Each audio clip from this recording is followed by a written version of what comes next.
Bueno, buenas tardes a todos, bienvenidos, qué gusto saludarlos. Como siempre, mi nombre es Ana Alía, junto a mi esposo Mario Berrondo desde Argentina. Nos reencontramos nuevamente por aquí para una nueva presentación, para una nueva conferencia de capacitación. Hoy, para seguir con nuestra línea de reflexión y de motivación, vamos a avanzar un poco más con este fantástico libro de John Maxwell, El ABC del liderazgo, un libro muy compacto, conciso, va directo al grano en aquellos conceptos que tenemos que tener en cuenta a la hora de trabajar nuestro liderazgo, porque el liderazgo lo tenemos que tener en cuenta en todos los órdenes de la vida, no solamente cuando queremos emprender un negocio o cuando estamos en un empleo tradicional, sino para liderar nuestras propias vidas, para aplicarlo y que sea ejemplo para nuestros hijos. Ustedes saben que hace un tiempo atrás hemos venido preparando distintos capítulos, hoy vamos a avanzar con el capítulo número 7. Y este capítulo número 7 es interesante porque nos plantea por qué es importante la influencia. Hablamos de que el liderazgo reside en influenciar a otros. Cuando comenzamos el libro analizamos de que durante el transcurso de la vida de las personas influenciamos a muchísima gente y somos influenciados por muchísimas personas. Entonces, ¿por qué es tan importante esta influencia? Porque la verdadera medida del liderazgo es esa influencia, nada más y nada menos. ¿Y qué es entonces la influencia? Bueno, acá en la diapositiva tenemos dos personas que creo que todos las conocemos. Sabemos por un lado la princesa Diana y por el otro lado la Madre Teresa de Calcuta. Fueron personas muy conocidas en todo el mundo y las vinculan hechos similares, son personas completamente diferentes, pero tienen sus semejanzas. Ocurre que a fines del verano de 1997, estas dos personas fallecen de distintas maneras, en distintas situaciones. Pero estas mujeres, como te dije antes, fueron completamente diferentes. Una, ya la conocemos, fue princesa de Inglaterra, una mujer encantadora, se movía en la alta sociedad, y la otra, la Madre Teresa, una monja católica, pequeña de tamaño, una mujer de edad avanzada, anciana, había nacido en Albania, fue premio Nobel de la Paz y su misión en la vida era servir a los más pobres. Bueno, la historia de estas mujeres no es el propósito de contárselas aquí en esta grabación. Seguramente todos algo sabemos de ellas, pero tengan en cuenta que a pesar de las diferencias que estas dos mujeres han tenido en sus vidas, ambas tenían algo similar, y lo similar que las vinculaba era el impacto, lo que ejercían la influencia sobre otras personas. Resulta que en el año, curiosamente, un año antes de que estas dos mujeres fallezcan, se hace una encuesta a nivel mundial y resulta ser que como resultado de esa encuesta, tanto la princesa Diana como la Madre Teresa resultaron ser las mujeres o las personas más votadas como las personas más compasivas del mundo. Entonces podemos decir de la Madre Teresa, sí, fue premio Nobel de la Paz y una mujer muy compasiva, pero ¿qué fue del liderazgo o qué fue de la influencia de Diana? Entonces, ¿cómo puede ser que se la compare la princesa Diana con la Madre Teresa? O sea, ¿cómo alguien como esta mujer, la princesa Diana, puede ser considerada a la par de la Madre Teresa?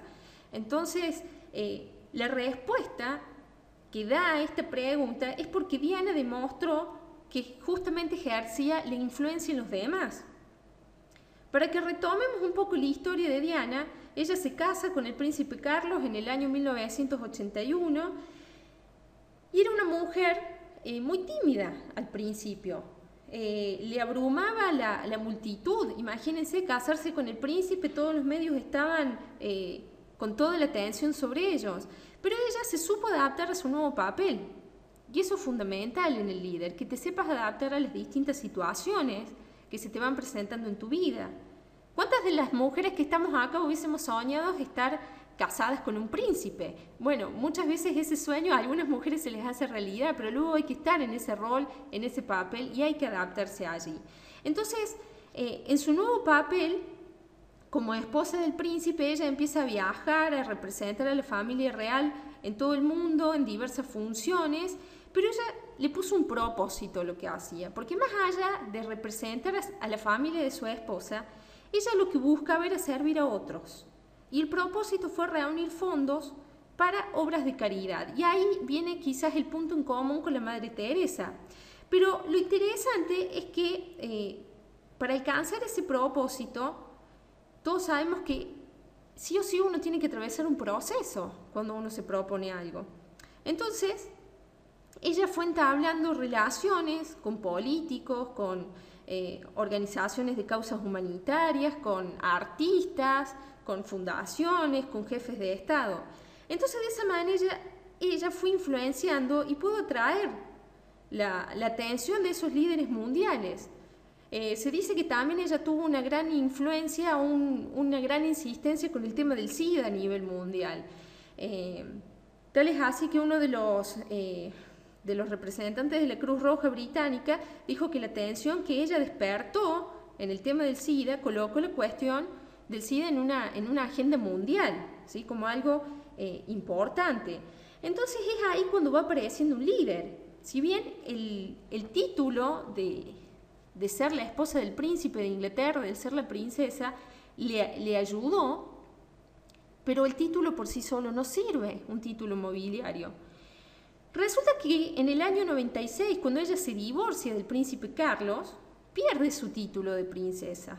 Pero eso no disminuyó el impacto que ella tenía a nivel mundial sobre otras personas. Ella siguió actuando, siguió trabajando en ese propósito que ella tenía, más allá de que había sido la esposa del príncipe.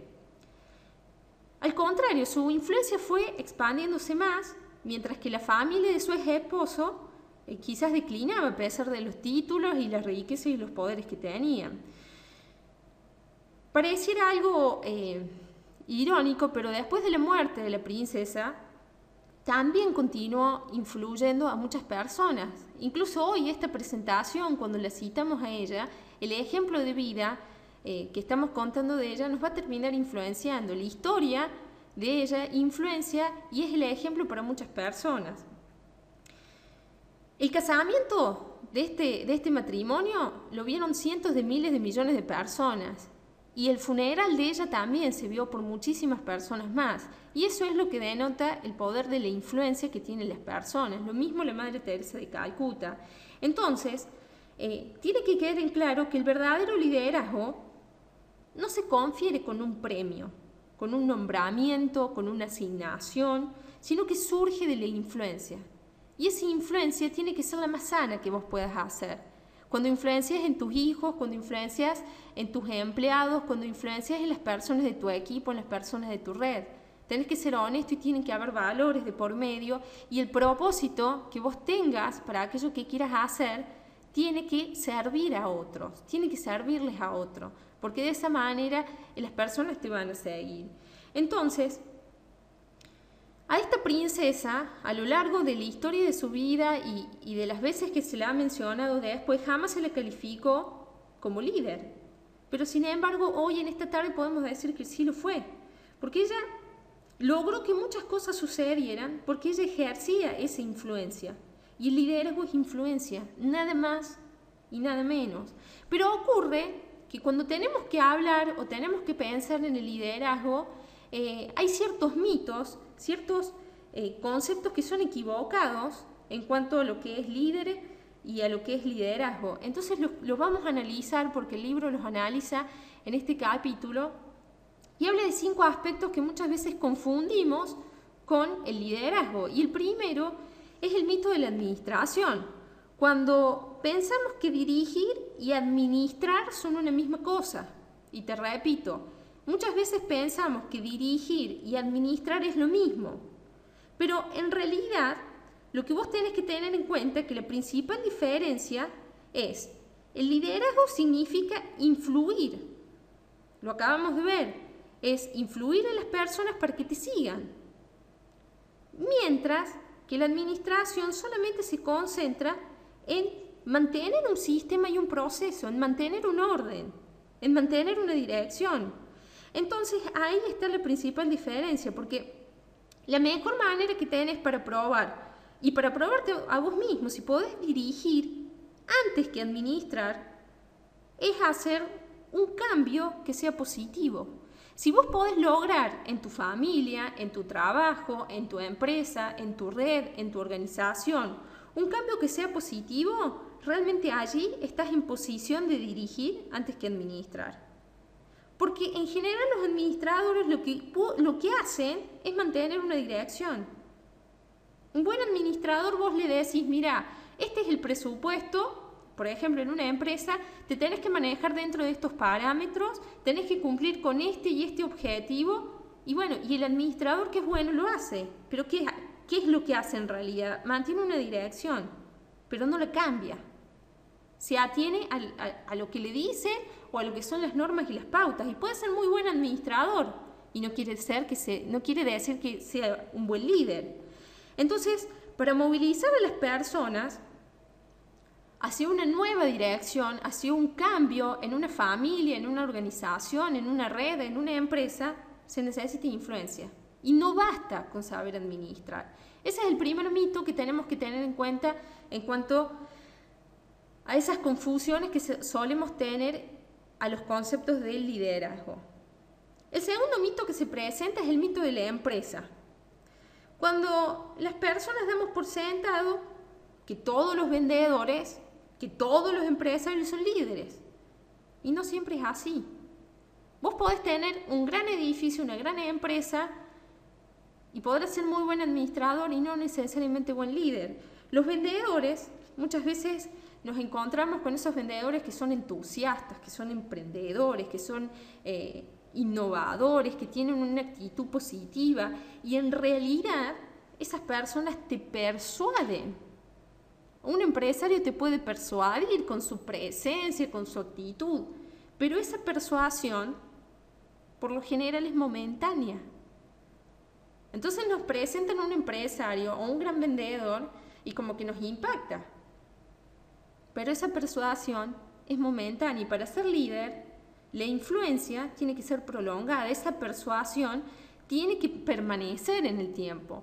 Muchas veces hay vendedores que son muy buenos, y muchas veces vos volvés a tu casa con un buzón para las cartas y resulta que no necesitabas un buzón, pero te convencieron y lo compraste.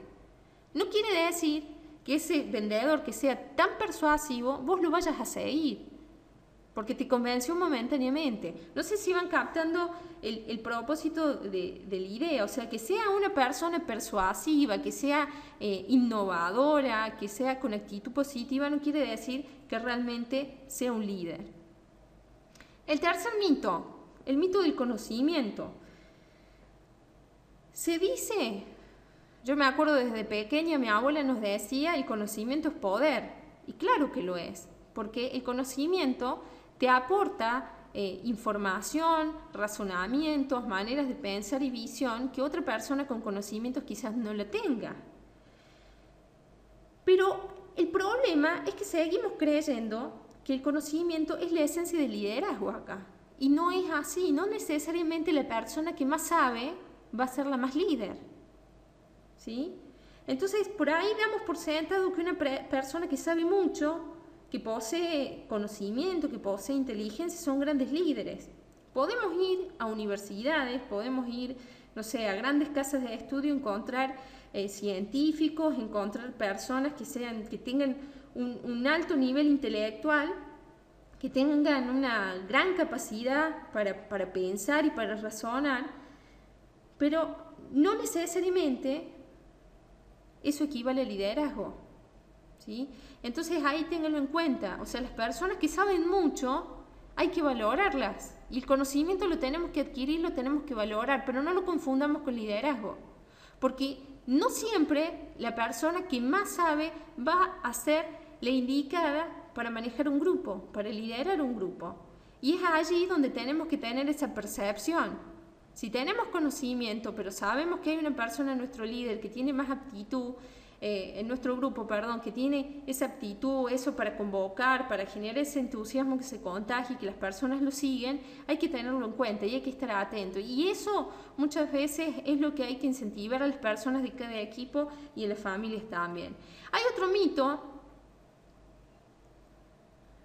que creo que está muy de moda, ¿sí? Acá pongo estas imágenes, pero no necesariamente son estas personas. El mito del pionero, ¿sí? Es ese concepto equivocado de creer que cualquiera que marcha al frente de una multitud es un líder, ¿sí? Porque para realmente ser un líder, una persona no solamente tiene que estar al frente, sino que tiene que tener a la gente detrás. Y que esa gente que está detrás tuyo lo esté intencionadamente. O sea, esté porque quiere estar. Y quiere que vos seas su guía y ellas actúen según tu visión. Si no, no sirve de nada. Si vos crees que sos el primero en algo, pero te das vuelta y estás solo, no sirve. Hoy está de moda registrarse en muchos sistemas, en muchos programas, y todos queremos ser de los primeritos, y todos queremos tener una gran red, mucha gente debajo y demás. Pero ¿de qué te sirve si luego no vas a saber dirigir, no vas a saber liderar ese grupo? Entonces hay que tener en cuenta que no necesariamente el que está primero en una red, en un negocio, en una empresa, al frente de una empresa, va a ser el líder. Porque el líder tiene que ser la persona que sabe guiar a las personas que lo siguen. El quinto mito, y el último, es el mito de la posición, ¿sí? Y esta es la peor interpretación que podemos hacer del liderazgo. O sea, creer que el liderazgo está basado en una posición. Por ejemplo, como hablábamos antes, el presidente de una gran compañía, no necesariamente porque esté en esa posición, lo hace líder. Porque no es el cargo lo que lo hace líder. El líder es quien hace al cargo. Cuando vos te sentas con tu grupo, cuando vos te sentas con tu familia a charlar, a plantear objetivos, a trabajar con metas, y vas transmitiendo la visión de lo que vos crees que realmente es lo correcto para seguir con tu equipo, de esa manera te vas haciendo ese cargo de líder. Entonces, ten en cuenta que la posición de la persona que se te presente, por el título que tenga, no necesariamente le va a ser un líder a la cual vos tengas que seguir. Entonces, ¿quién es el verdadero líder? Porque es muy lindo todo lo que hemos venido hablando. Y bueno, ¿quién es el verdadero líder? En realidad, eso lo vas a saber vos.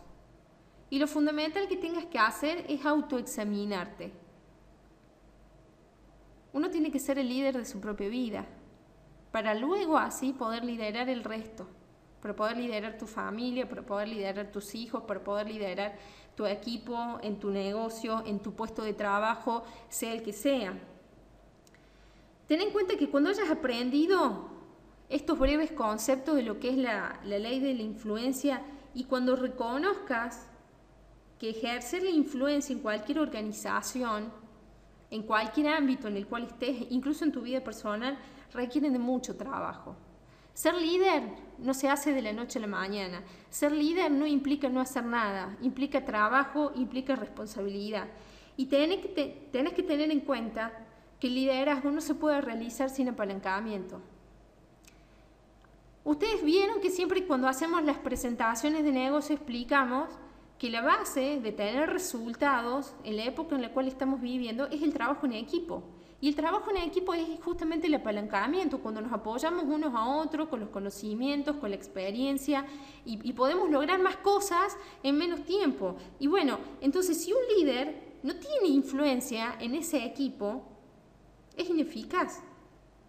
Entonces lo importante es que cuando vos te plantees y te analices a vos mismo, cómo estás liderando tu vida, cuál es la postura que tenés, cómo actúas frente a la vida, es lo importante que tengas que ir analizando para que puedas transmitir a los demás. Porque aquella persona que se piensa que es líder, pero no tiene seguidores, solamente está dando una caminata. Y acá no queremos dar caminatas, queremos avanzar en la vida, queremos tener éxitos, queremos tener logros. Entonces, ¿vos querés caminar solo o querés caminar con un equipo que te siga? Entonces, ten en cuenta que si no podés influir en otras personas, no te van a seguir. Y si no te siguen, no sos un líder. Porque recuerda, como lo dijimos al principio, que el liderazgo es influencia. Nada más, ni nada menos. Y ten en cuenta que las personas seguimos a otros por convicción y no por obligación. por convicción y no por obligación. Es fundamental que eso lo tengas en consideración, porque muchas veces nos enojamos porque los otros no hacen lo que nosotros les pedimos, ya sea en una familia, en un empleo o en la misma red. Pero ¿y por qué los otros no logran lo que uno desea? Porque uno no sabe transmitir la visión, uno no sabe elevar a la otra persona en sus capacidades, en sus habilidades, para que las personas se sientan comprometidas, no solamente con ellos mismos, sino con vos y con el propósito que hay. Porque para todo en la vida tienes que tener un sentido de dirección y un sentido de propósito, porque si no hay ese propósito, de nada te va a servir tener liderazgo y tener un equipo, porque no, es como que no tuvieras esa brújula que te diga a dónde ir. Por eso, pregúntate que si lo que estás haciendo hoy te acerca al lugar al que quieres estar mañana. Y eso es el propósito que tenés que tener en cuenta, no solamente para el liderazgo de tu propia vida, sino para tenerlo en cuenta para aquellas personas obligadamente que sin querer estamos influenciando, y tenemos que analizar cuál es el ejemplo que estamos dando para que ese propósito se transmita a los demás. Damas y caballeros, hasta aquí esta presentación. Espero que les haya sido de utilidad. Ha sido un gusto para mí compartir este tiempo con ustedes y nos estamos reencontrando en una próxima presentación. Que tengan una muy buena tarde.